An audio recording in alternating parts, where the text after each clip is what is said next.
Max, where'd you get your hat? What do you call this? George's Castle? Yeah. Ramen. Welcome to another episode of Rambling Man. This time we are in Bali.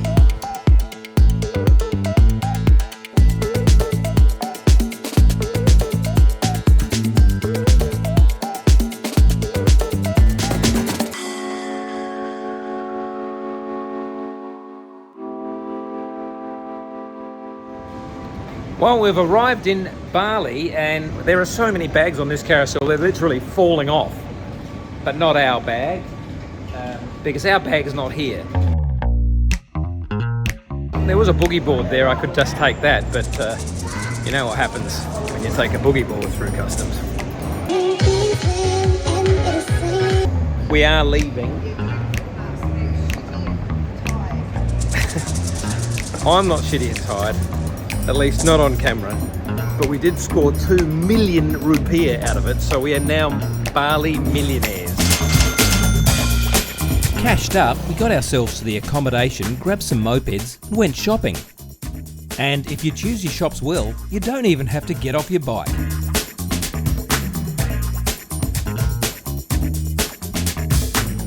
Silver, I'm thinking silver.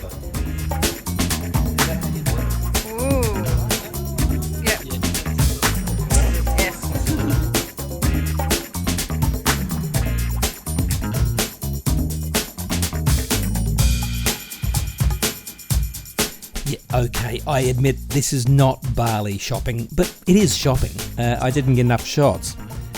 We just need to get up to this quiet bit of music here. Here we are. Being quite small, Bali is one of the lesser Sunda Islands, and it's between 20 and 50 centimetres from Jakarta, depending of course on how big your screen is. Now that large peninsula is Kuta Selatan, or South Kuta, home to Kuta Beach and famous for its great surf, beautiful sunsets and celebrating Australian gentlemen. Surfing is great in Bali, but do be aware of the natural predators of the surfer, the shark and the crane. If you do need to cross the road in Kuta, it's best to wait until November. It's pretty busy and touristy, so we decided to go somewhere else. Here at Candi Dasa.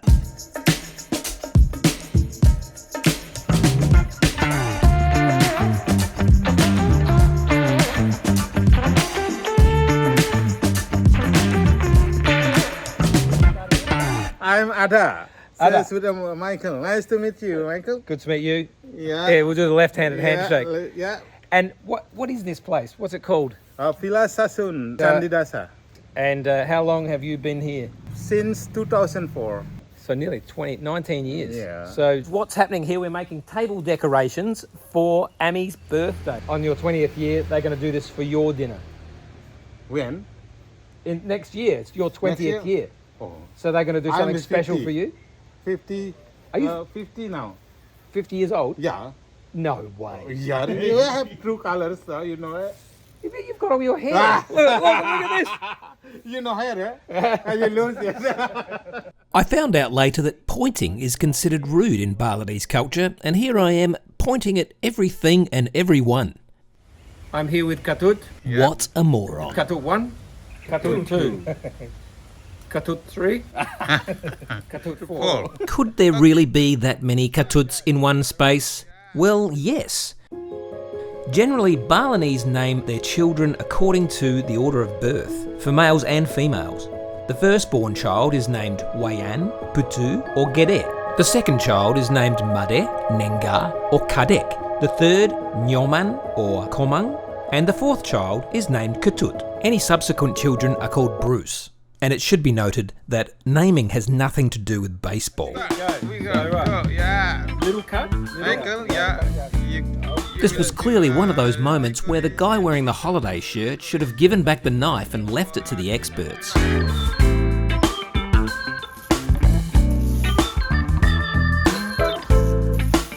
These Balinese craft skills have been handed down by generations in Bali, and you can see natural artwork which is made daily all over the island. They use flowers, banana leaves, rice, And these coconut leaves, which are really strong.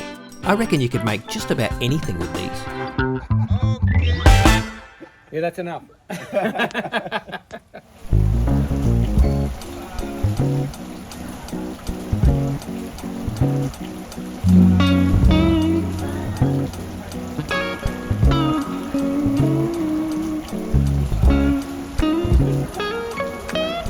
I'm here with Jessie Jeannie is her stage name. She does a lot of gigs under the name Jeannie.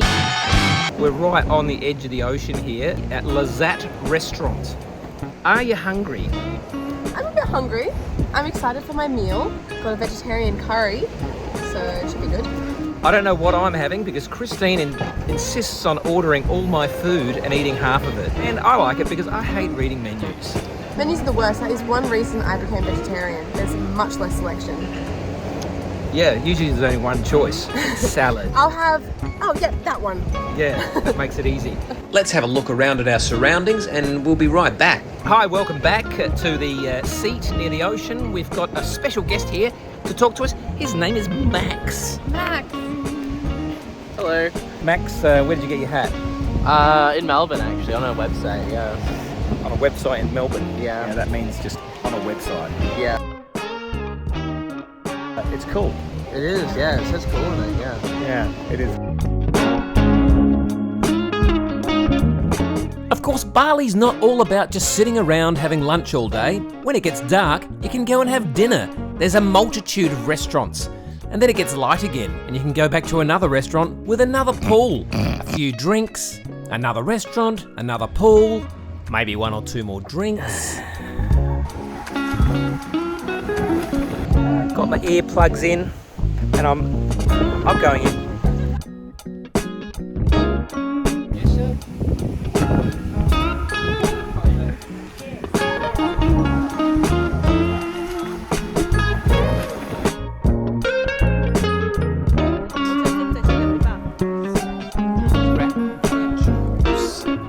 We can't put any of this in the show, Glory. No. We have an Indonesian delicacy here, crinkle cut chips. Glory, what have you got there? Is it Fanta? No, it says minimum air soda. Minimum air soda. That is, I love that. Minimum air soda. Minimum air. Minimum.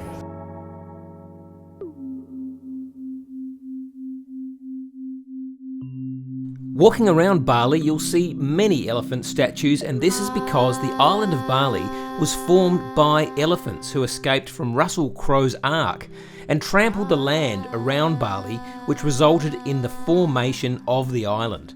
The king of Bali at the time was quite angry about this as one of the elephants stepped on his thumb. It is believed by tourists that if they get up at dawn and go fishing, they may catch this elephant, which is walking around at the bottom of the ocean with the king's thumb. And so we thought we'd have a go at catching this elephant.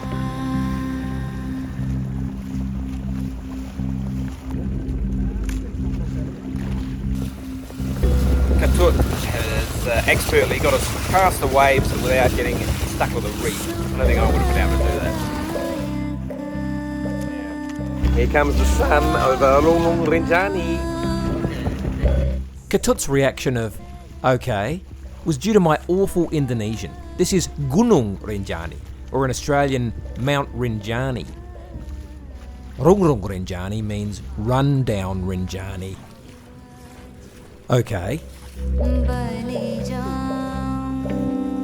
Beautiful temperature here. I reckon it's about, what do you think, 26? It's just lovely.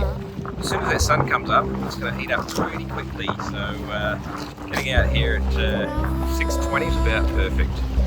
There's Max and James. They've got the sail up and they're moving along quite nicely. Speaking of sails, check out our sail. Shopping bags. That's resourceful. Now we're just coming up to the Island of the Dead. It's not called the Island of the Dead because there's dead people on it. The Island of the Dead because the fishing is dead right at the moment here. And that's why we have named it the Island of the Dead.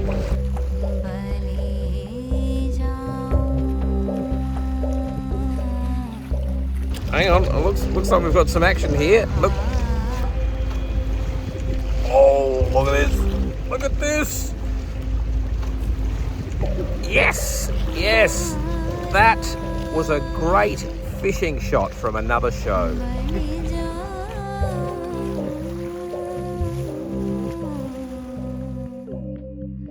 Pretty confident I can say that that was the best no fish, no elephant expedition I've ever been on.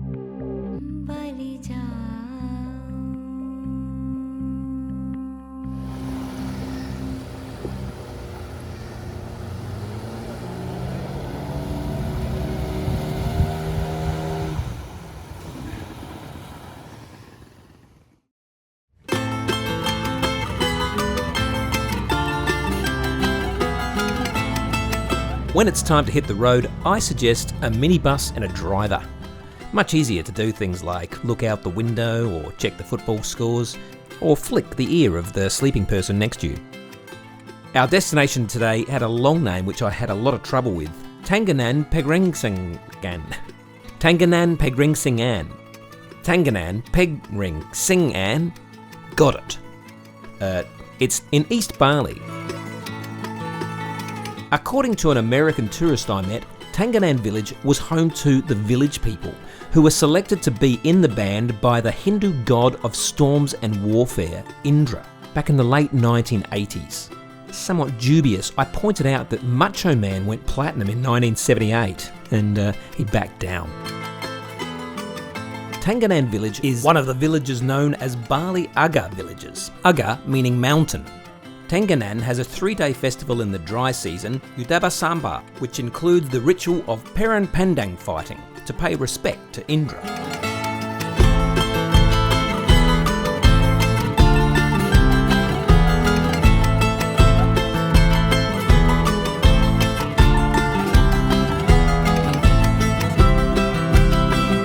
If you'd like to know all the interesting facts about Tenganan village, then don't listen to my ramblings, go there yourself.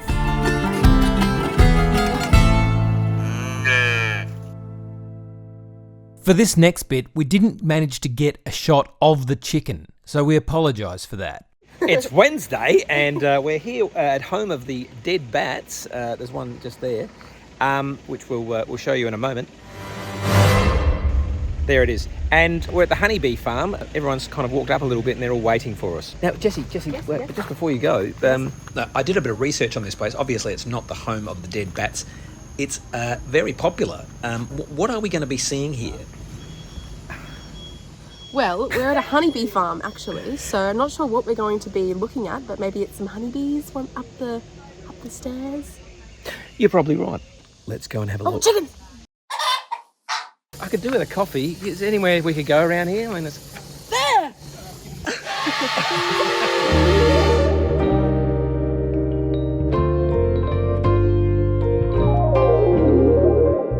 So up here, we've actually got a pod that is ripe. It's got cacao beans in it.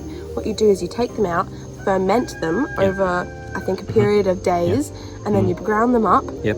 And then you can add sugar to them and make chocolate bars. Right. And why the yellow wrapper though? You got my attention, baby. You make me feel brand new. Come on, give it up to me. This is a lovely spot in the middle of the forest, not far from Candi Dasa, where they produce many delicious products, including, along with tea and coffee, handmade soap. Over here, we've got something really special. Come on.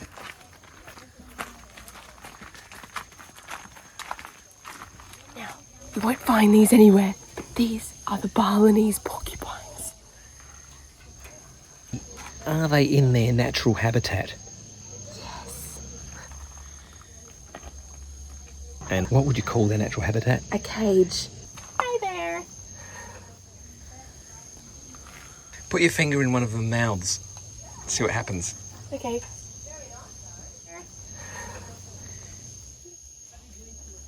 So we've just found out some facts about the coffee we've been drinking. There's a cat here called a luwak, and what the cat does, it eats the coffee and then it shits the bean out, and then they grind that up and make it into the coffee. No, Mr. Luwak, no one's farted. It's just my breath. And yes, you should be ashamed. So this one here is the luwak poop, which you can see on this label. They wash it off. It's got these ones. And they get cleaner and cleaner until they've got lovely, clean, best coffee beans.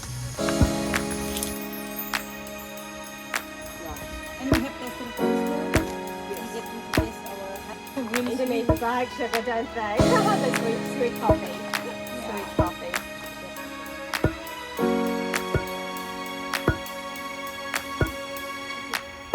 Who was the first person to have the idea to extract the coffee beans from the cat's poo and grind them up and make them into a drink? Jesse went on to tell a lie that was even too big for this program, so we'll get back to that later. I was told by Laurie this is tea and coffee samples. Everything. Maybe the panda tea. Panda tea. That's yummy. See, there's bits and pieces in there. Yeah. Okay. Have the bits and pieces. It's a bit of a busy morning out here on the road, but you see the sign behind us is Bentos Bali Dive Resort. Dive resort. So we're going diving. Well, we're not, unfortunately. We'll do a bit of skin diving. We're doing some snorkeling, actually. What's the same thing? Skin diving, snorkeling. When we were kids, we used to call it skin diving.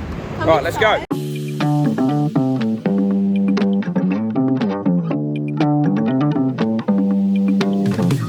Right, so currently we're here, and we're going to be going all the way here to Ahmed and out here, and then out, never to be seen again. You're a natural, Jess.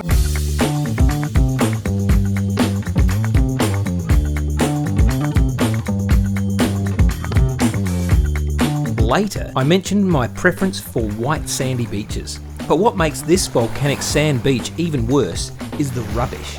There's no doubting Bali does have a rubbish problem, and they're tackling it through law changes and cleanups. But they've got a way to go. Fortunately, the fish are still hanging around.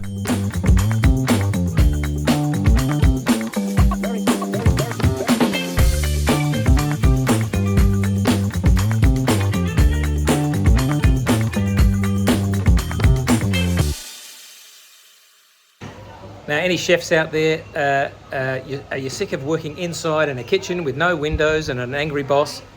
I think I've found the perfect place for you to work. I must have been searching, though I wasn't looking for much. Checking out the scene, wasn't trying to get my numbers up. I'm lucky enough to be invited into the kitchen here. And who have we got here? What's your name? Norman. Norman. And this is Katut.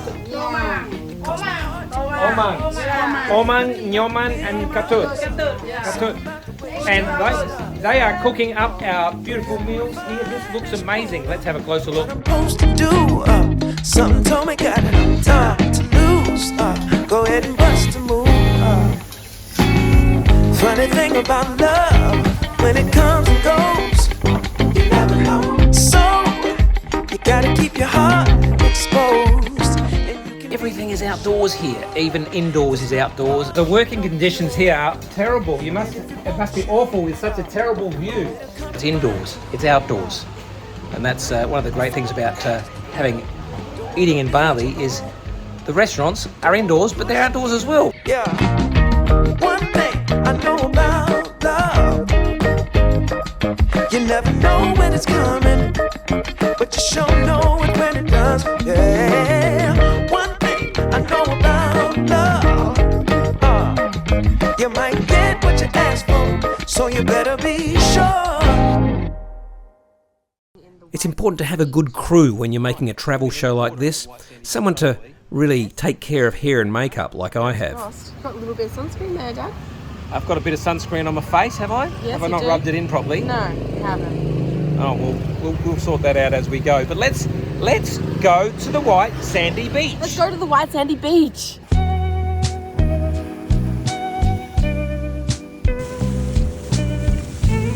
White Sand Beach is just one of the nicknames of Pasir Putih Beach, along with Virgin Beach and Hidden Beach, and And it is hidden in the jungly coast and accessible by car and boat. You can see the sand on the beaches here is black volcanic sand. There's 3 or 4 volcanoes on the island of Bali, and they're all active and erupting all at once, all the time. You can climb one of these active volcanoes, as I did while I was in Bali. If you look really hard, you can see me just there in the blue shirt.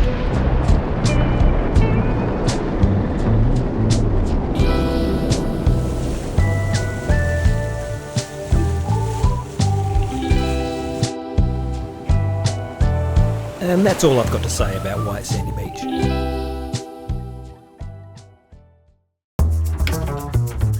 Still in the Candi Dasa area, there's plenty to see on the way to the beautiful Tirta Gangga Water Palace. Unless, of course, you're asleep. I think school's out, Jesse.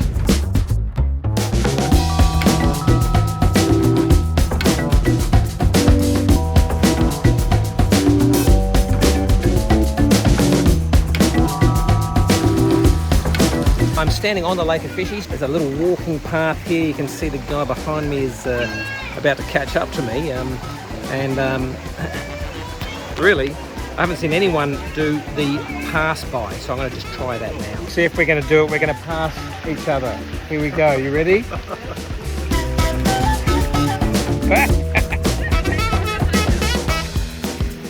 Yeah, this is good. So we can do it. We're doing it. Ah, we did it. We did it. That's called the pass by. These people seem a bit freaked out.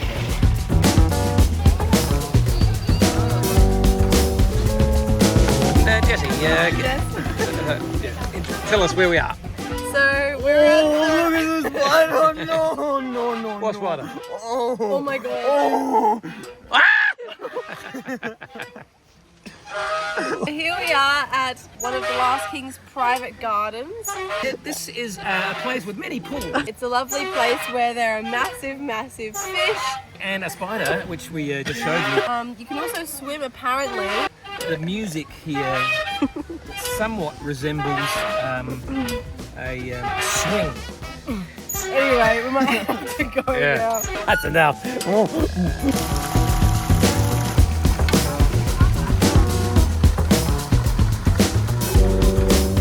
We've got Max here for a special report on the fish. He's actually done a bit of study on the fish, haven't you, Max? Touch it, Max. Can you tell us why they're so big? So apparently they get fed every day by all the tourists. Just touch it. Max, touch it. Touch it. So basically, your studies have shown that these fish behind us, they're so big because they eat a lot. Yes. Max, touch it. Oh, there you go. That's Max reporting for the Rambling Man.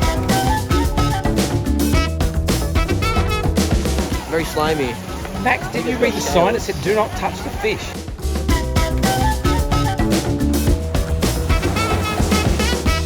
The question of why would you eat beans that have been eaten by the luwak and then pooped out? That's a very good question, and I asked that question. The best coffee beans are at the top of the tree. The luwak would climb to the top of the tree, take off the husk, eat the coffee bean, come down, poop them out, but not affect the actual bean. And they were the best beans. So why climb the tree and get the best beans when the luwak goes up and gets them for you? Brilliant!